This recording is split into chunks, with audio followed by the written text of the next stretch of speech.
More people live in one London neighborhood than in the entire Scottish Highlands. That's over 10,000 square miles, bigger than Jamaica, with fewer people than a few blocks in the city. It's not frozen tundra, it's not burning desert. It's green, lush, peaceful, beautiful. So why does almost no one live there? Well, Scotland's population may seem large, about 5.4 million people, but most of them live in just a few cities. In places like Glasgow, people live shoulder to shoulder, but go north and you'll find miles of empty land, dotted with sheep and silence. In parts of Scotland, there are more sheep than people by 10 to 1. The average population density is just 70 people per square kilometer, far lower than England's 438, or even the European average.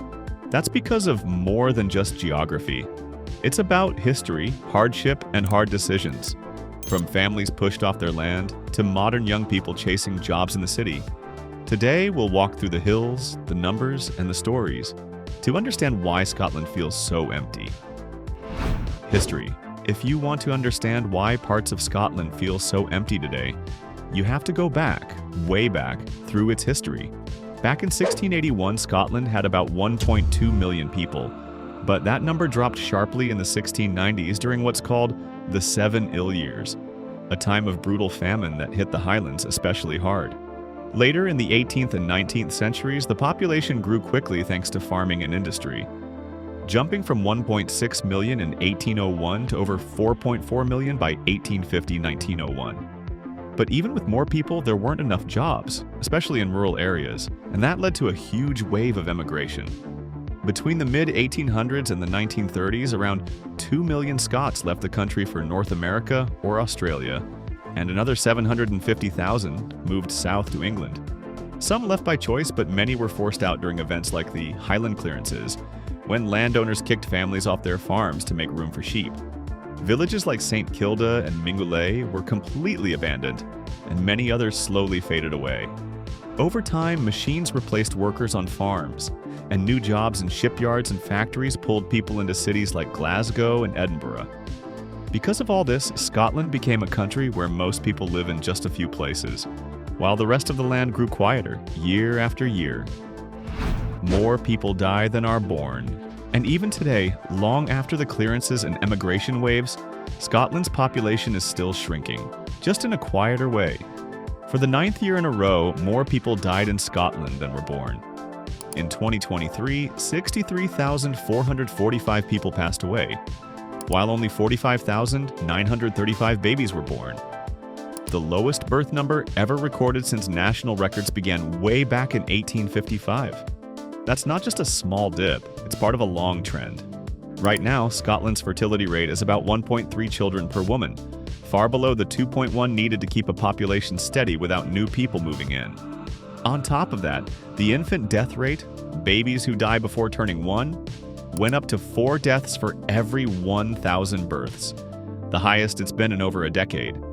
And when it comes to young people overall, Scotland sadly has one of the highest child and teen death rates in Western Europe. All of this means that even without anyone leaving, the population is naturally falling year after year.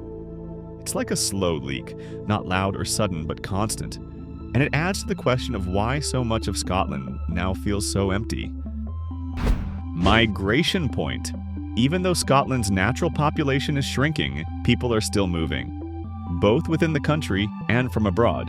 For over 200 years, people have left the Highlands and rural areas, moving south toward the Central Belt, where cities like Glasgow and Edinburgh offered better jobs and housing.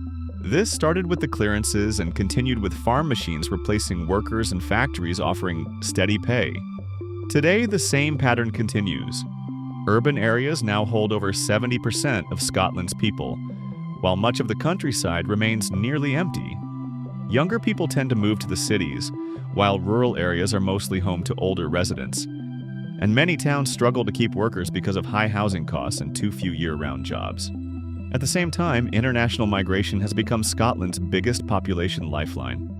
In the year up to mid-2023, over 82,000 people moved into Scotland from other countries, while about 35,000 left, creating a net gain of 47,700 people, mostly students and young workers. Without this international movement, Scotland's population would be shrinking, not growing, which makes it heavily dependent on outside factors like global events and immigration policy. And even with this growth, most newcomers settle in cities, meaning that rural areas continue to thin out, leaving large parts of the country quiet, underused, and aging fast. High cost of living. Even when people want to live in the quieter parts of Scotland, the reality often makes it too hard. In many rural and island areas, the cost of fuel, transport, and basic goods is much higher than in the cities. That's because many communities aren't even connected to the main gas grid, forcing people to rely on expensive oil or electric heating. Add in long travel distances and fewer shops, and rural families often face what's called a poverty premium. They pay more for less. This hits low-income households hardest when inflation rises fastest on cheaper goods and services they depend on. Wages are often lower, and there are fewer jobs, especially ones that match people's skills or pay enough to support a family. For many businesses in remote areas, it's tough to find and keep workers, partly because of housing shortages and the rise of second homes and short-term rentals. Some places have so few people that it's hard to justify building schools, clinics, or even reliable internet, which keeps investment away. This is what some experts call a rural penalty, not because the land is bad, but because life there costs more and offers less support. Events like Brexit and COVID-19 only made these problems worse, especially for small communities on the edges of the map. Even though Scotland's national unemployment rate is low, many rural places feel stuck, with few chances for young people to stay or start a business. In the end, without jobs, services, and stable housing, people don't move in. And many who grew up there eventually move out. That's another reason why, even in such a beautiful place, many choose to live elsewhere. Infrastructure, public services, and accessibility. Even if you can afford to live in rural Scotland, getting the basics isn't guaranteed. In many areas, people must travel hours or even off the island just to see a doctor or send their kids to school. Less than half of rural residents can reach a GP using public transport in under 15 minutes, compared to 92% in urban areas. Some young people even leave home during the week just to attend high school. Phone signal and internet connections in the Highlands and Islands are still far behind the rest of the UK, making remote work and modern life much harder. Transport is another issue.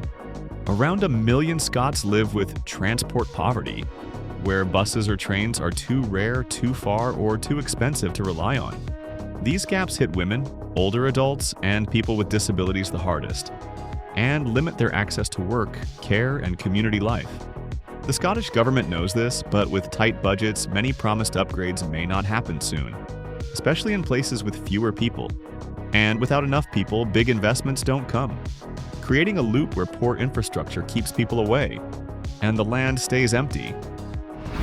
Geography and climate. Scotland may look small on a map, but it stretches across over 30,000 square miles, with mountains, deep valleys, and nearly 800 islands. About 200 of them are inhabited, and many others are too remote or rugged for settlement.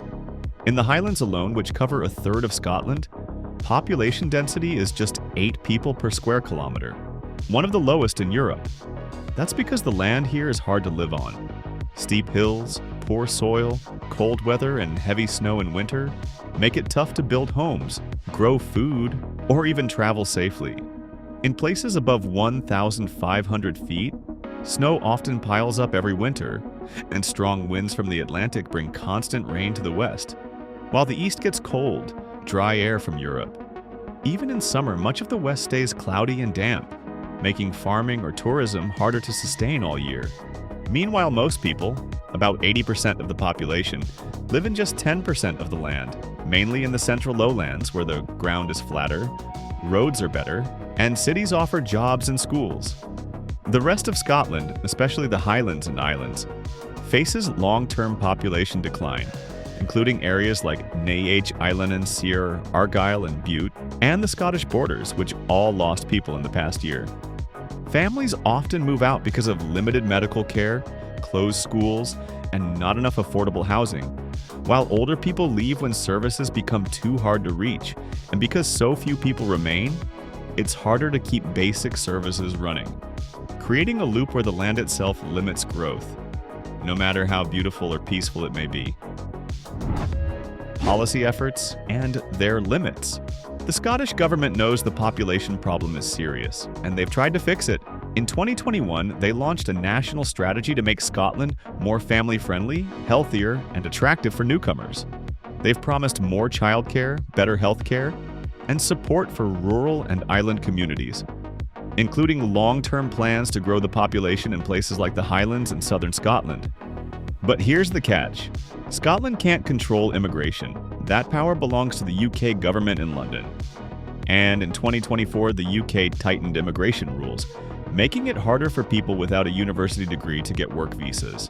That hits Scotland especially hard because many of its industries, like construction, rely on workers who don't meet the new UK requirements. At the same time, young Scots may move south to fill jobs in England, adding to the population imbalance at home. So even if Scotland wants more people to move in and stay, it doesn't have full control over who gets to come. This tug-of-war between local needs and national rules makes solving Scotland's population puzzle even harder, especially in the places that need people most. So now we see the full picture. Scotland isn't empty because it's too cold or too wild. It's because of centuries of history, limited opportunities, and the quiet forces of population decline. Today, more people die than are born. And the only reason the population isn't shrinking fast is because people from other places are still coming in. But even then, most don't stay in the countryside. They go to the cities. Meanwhile, the Highlands grow quieter. The islands grow older.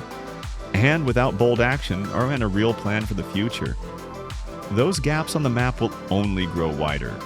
What do you think Scotland needs to bring its remote areas back to life? Tell us in the comments. We'd love to hear your thoughts. Thanks for watching, and see you in the next video.